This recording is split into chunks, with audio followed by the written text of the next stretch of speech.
Houve um homem enviado por Deus, cujo nome era João. Este veio como testemunha para que testificasse a respeito da luz, a fim de todos virem a crer por intermédio dele. Ele não era a luz, mas veio para que testificasse da luz, a saber, a verdadeira luz, que vinda ao mundo ilumina a todo homem. O Verbo estava no mundo. O mundo foi feito por intermédio dele, mas o mundo não o conheceu. Veio para o que era seu, e os seus não o receberam. Mas a todos quantos o receberam, deu-lhes o poder de serem feitos filhos de Deus, a saber, aos que creem no seu nome, os quais não nasceram do sangue, nem da vontade da carne, nem da vontade do homem, mas de Deus. E o Verbo se fez carne e habitou entre nós, cheio de graça e de verdade, e vimos a sua glória, glória como do unigênito do Pai. No Evangelho de João, no capítulo 1, do versículo 1 ao 5, João nos fala sobre o Verbo e nos apresenta o Verbo como Deus, mostrando assim que Jesus não é criação e que desde a eternidade ele estava com Deus. E a partir do versículo 6, o apóstolo João nos apresenta João Batista, o enviado do Senhor, o mensageiro de Deus. João Batista veio de Deus para testificar sobre a luz. A luz é Jesus.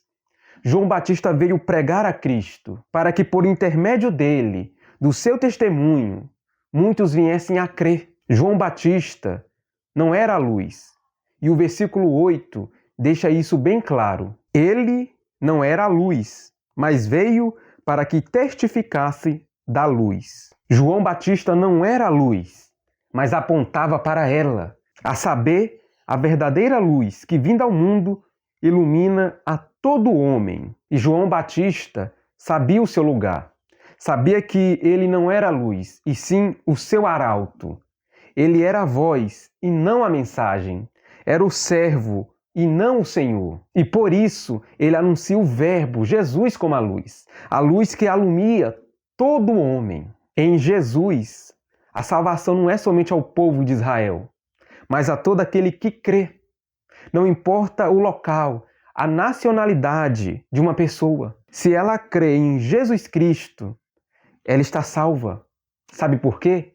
Porque Jesus é a luz perfeita. J.C. Ryle diz que Cristo é para a alma dos seres humanos o que o sol é para o mundo. Jesus é a única luz, a luz genuína, a luz verdadeira, que guia as pessoas em seu caminho. Porém, muitos rejeitaram a verdadeira luz. O Verbo estava no mundo. O mundo foi feito por intermédio dele, mas o mundo não o conheceu. Veio para o que era seu, e os seus não o receberam. Jesus já estava no mundo muito antes de nascer da Virgem Maria. Desde o começo, ele estava reinando, ordenando, governando com poder e autoridade toda a criação. Jesus é antes de todas as coisas. A vida que temos foi ele que nos deu. Porém, as pessoas não o reconheceram e não lhe deram glória.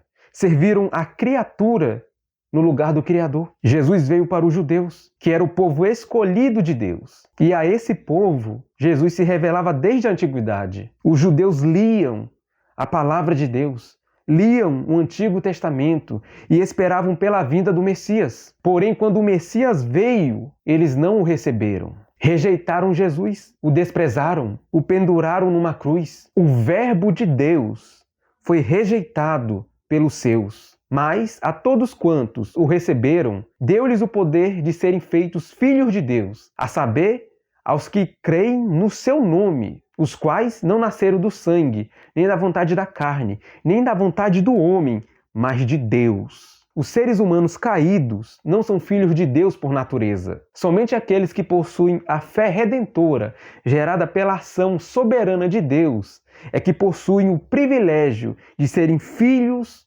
do Senhor. Ser filho de Deus significa muito mais do que simplesmente ser criado à imagem e semelhança de Deus. Ser filho de Deus é ter um relacionamento íntimo e pessoal com Ele. E no versículo 13, deixa claro que o nascimento na família de Deus é bem diferente do nascimento físico. O direito do nascimento divino não tem nada a ver com os laços raciais, nacionais ou familiares. O nascimento espiritual, a entrada na família de Deus, depende de fatores diferentes, que é crer pela fé naquele que Deus enviou. E o Verbo se fez carne e habitou entre nós, cheio de graça e de verdade, e vimos a sua glória, glória como do unigênito do Pai. Depois que o apóstolo João nos afirma a divindade de Cristo, ele agora assevera a perfeita humanidade de Jesus. Jesus é tanto Deus como homem. É perfeitamente Deus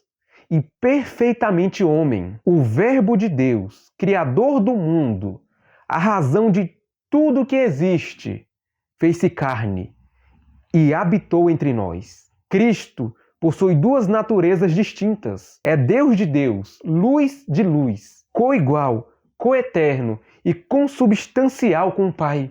Contudo, fez-se carne. Charles Swindoll chama a atenção para o fato de que nos dias que João escreveu esse evangelho, ao final do primeiro século, quando já florescia o gnosticismo, uma perigosa heresia que atacou o cristianismo, muitas pessoas tinham mais dificuldades de aceitar a humanidade de Cristo do que sua divindade. A influência do dualismo de Platão, espírito bom, matéria má, permeava a religião e a filosofia. Os gregos viam a morte como libertação da alma, o aspecto bom da humanidade, da prisão do corpo, o aspecto mau. Os gregos tinham intransponível dificuldade de entender como Deus, sendo santo, pudesse assumir um corpo material, já que a matéria era em si má. A fim de preservar a impecabilidade divina, os filósofos inventaram vários mitos para explicar como Cristo apareceu em forma humana sem ter um corpo material. O mais comum foi o docetismo,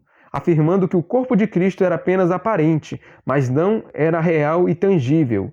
A afirmação de João de que o Verbo se fez carne é, portanto, assaz e contundente. O Verbo assumiu a natureza humana, mas permaneceu sendo o Verbo de Deus. A segunda pessoa da Trindade assume a natureza humana, sem deixar de lado a sua natureza divina. Em Jesus, duas naturezas estão presentes, a divina e a humana. E Bruce Milner nos dá uma maravilhosa declaração que nos dá um entendimento, uma compreensão profunda dessa gloriosa verdade. O Verbo se fez, expressa que a pessoa muda sua propriedade e entra em uma nova condição e se torna alguma coisa que não era antes. O tempo verbal implica uma definitiva e completa ação, ou seja, não há volta na encarnação. O fato de o Filho de Deus ter se esvaziado e assumido a forma humana é irreversível. Deus, o Filho, sem cessar por um momento de ser divino,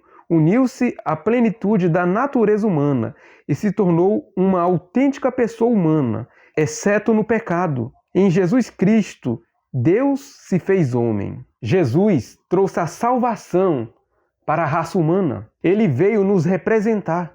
É por isso que o Filho de Deus se tornou homem, para nos representar, para fazer por nós o que não iríamos conseguir, para cumprir a lei de Deus, para viver uma vida santa, que agradasse o Senhor, ser perfeito, assim como a justiça de Deus requeria. E ele nos representou, viveu uma vida santa, perfeita, para a honra e glória do Senhor, e morreu na cruz do Calvário em nosso lugar. É porque Deus se fez carne e morreu em nosso lugar, é que somos salvos.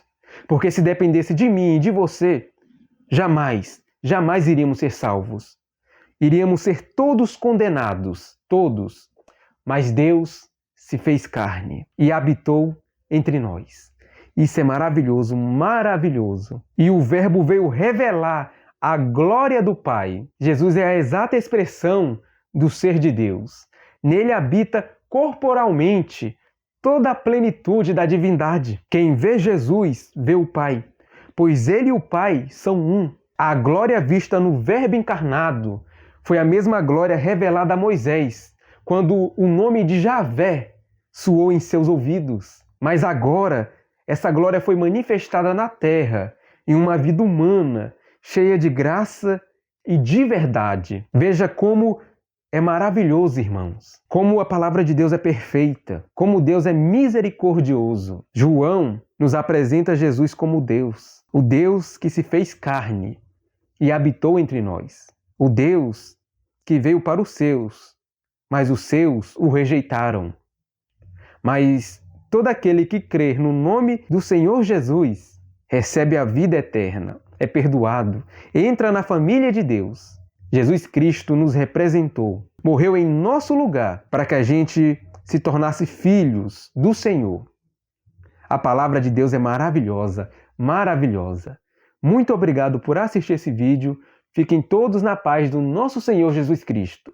E até a próxima, se assim Deus nos permitir.